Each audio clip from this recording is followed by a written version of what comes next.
Era só um garoto, com pai, mãe, irmão.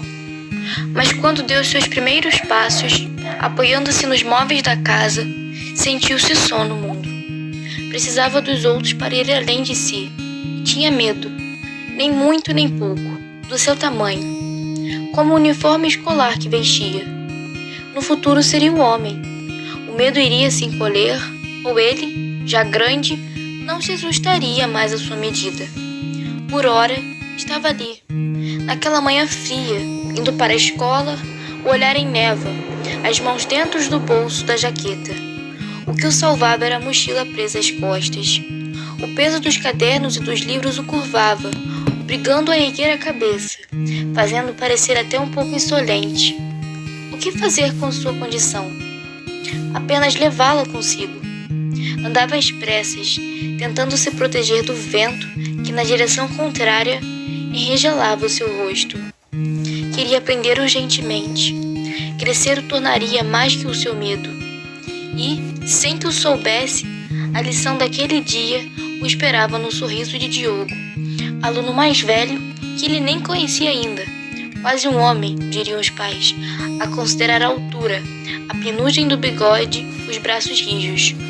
Na ignorância das horas por vir, que desejava fossem, se não tranquilas, suportáveis, o menino passou pelo portão em meio aos outros colegas, vindo também ali para mover a roda da fortuna, antes de serem moídos por ela.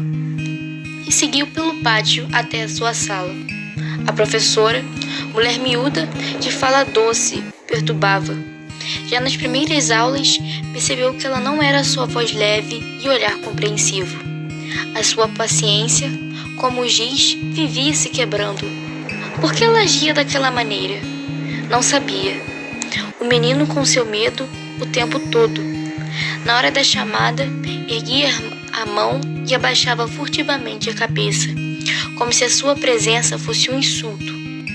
Se a professora fazia uma pergunta, antes de respondê-la, escutava a risada de um colega, o sussurro de outro, e então pressentia que iria falhar, o que de fato acontecia.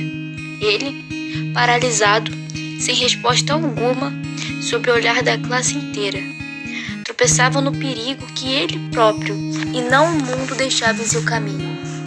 Queria não ser daquele jeito, mas era. Às vezes, entristecia-se até nas horas de alegria, quando jogava futebol com o irmão e perdia, ou quando no parque de diversões se negava a ir na montanha-russa, no chapéu mexicano. Era tudo o que sonhava, experimentar aqueles abismos, mas não conseguia. Vai, filho! A mãe o incentivava. Eu vou com você! O pai prometia. Fitava o irmão que subia no brinquedo, acenava lá de cima, gritava e se divertia, enquanto ele segurava firme no seu medo, inteiramente fiel. Se vivia inquieto na sala de aula, pela certeza de se ver, de repente, numa situação que o intimidaria. Às vezes se esquecia de seu desconforto, encantado com o universo que a professora lhe abria. As letras do alfabeto, os desenhos na louça, um trecho de música que ele cantava, uma graça que fazia. E aí ele ria. Ria com sinceridade e subitamente se reencontrava, menino. No intervalo, aquela calma provisória, quando o pátio se inundava de alunos. Na multidão, ninguém o notava, não tinha recear, era sua hora macia. E assim foi até aquela manhã. Pegava seu sanduíche quando percebeu que um garoto, o maior de todos, se acercava. Espantou-se ao dar a primeira mordida do pão e ver o outro à sua frente, tão desproporcional se comparado aos demais alunos. O corpo comprimido, a voz firme. Eu sou o Diego. Sorrindo. Você é do primeiro ano, não é? Ele confirmou com a cabeça para não responder de boca cheia. E logo que o outro disse, eu nunca te vi aqui. O menino sentiu que estava diante de um desafio, como se num quarto escuro, o dedo no interruptor pronto para acender a luz.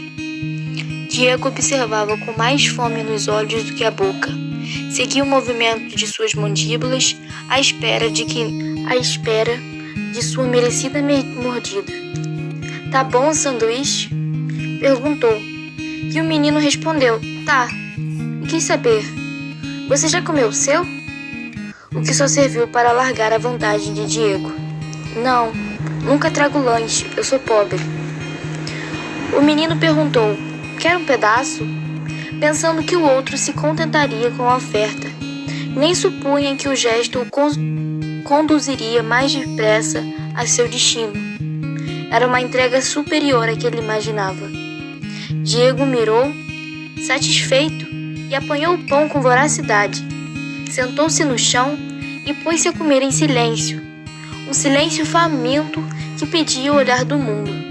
Tanto que o menino, ao seu lado, degustou a cena, orgulhoso por lhe saciar a fome. Se antes era frágil, casca de ovo, agora ele se sentia forte. Descobriu uma grande vida dentro de si, porque antes que continuassem a conversa, ele sabia, fizeram um amigo. E Diego, que conhecia melhor essa cartilha, levantou-se e disse agradecido: "Se alguém mexer com você, me avise." Com a amizade de Diego e sua força a favorecê-lo, ninguém o afrontaria. Imagina ter um trunfo, mas também podia ser um erro. Como adivinhar? Ele estava lá para aprender. E aprendeu rápido a lição que Diego lhe deu. Na semana seguinte, ao dizer: "Minha mãe está doente, preciso de remédio e a gente não tem dinheiro." O menino, para mostrar que era um bom aprendiz, superou a culpa e entregou ao outro.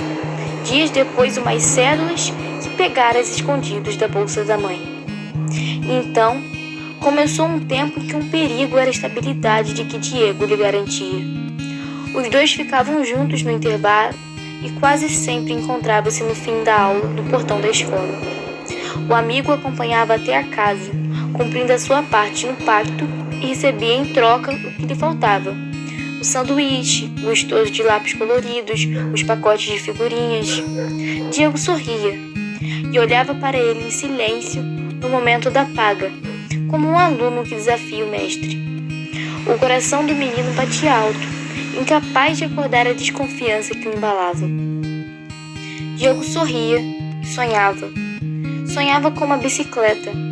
A amizade entre eles atingiu o ápice no dia em que Diego se meteu numa briga, quando outro marmanjo, no intervalo, esbarrou sem querer no garoto e derrubou-lhe a garrafa de suco.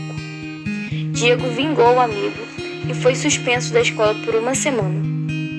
O menino viu no episódio a prova de que o outro lhe era plenamente leal. E nem precisou pensar numa recompensa. Diego a cobrou ao retornar às aulas, dizendo que precisava de mais dinheiro para as injeções que a mãe agora tinha de tomar. Era a vez do menino a sua prova, e apesar da angústia, ele mostrou que sabia tudo de gratidão. Manteve-se aferrado à sua mentira ao ver o irmão de cabeça baixa, a mãe chorando, o pai de lá para cá à procura do dinheiro que sumira da carteira. E então, sentado na soleira da porta de casa, dias depois, o garoto viu Diego lá no fim da rua, pedalando uma bicicleta. Diego acenou de longe e, ao se aproximar, abriu um sorriso para o amigo. Ele se ergueu vacilante, apoiando-se na parede. Agora, estava mais sozinho do que nunca e sentiu medo, muito medo.